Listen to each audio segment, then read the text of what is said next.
Rehefa mameliny tafiltrabe kamivitsika merina satana filoanake liderhino apande reraunisa manamazina eminoa ritompoa atsanganoa fidakelombohitra eminoa ritompoa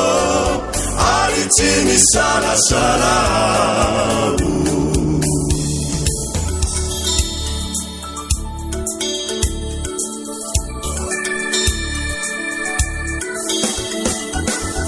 emoranima tokiny sandriny ratoniny rano masina ety kanefarato safotriny onja deraisina keliny finoana eminoa ritompoa atsanganoa fidakelombohitra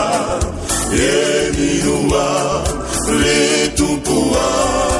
ary tsy misalasarao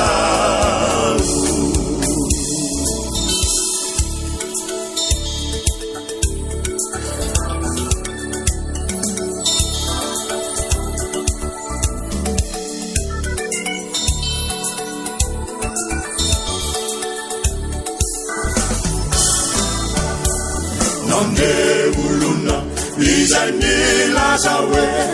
itsoro atraminy faranire kamnefarana sy ny fakapana de tsy nimitso ny fariemotra eminoa ritompoa atsanganoa fidakelombohitra eminoa ritompoa ary tsy misalasarao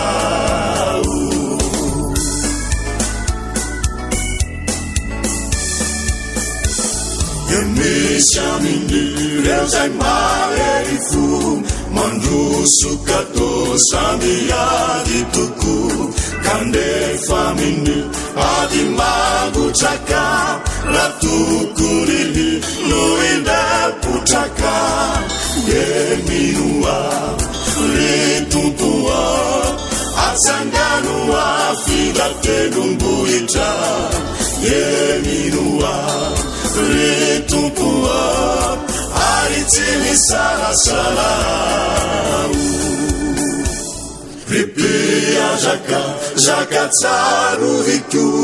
ny finoana de tsy fetse ampo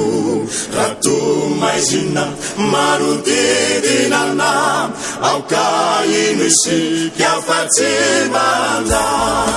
eminoa ritompoa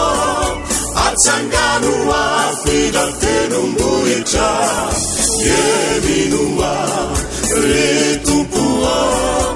ary tsy misalasarao ary tsy misalasarao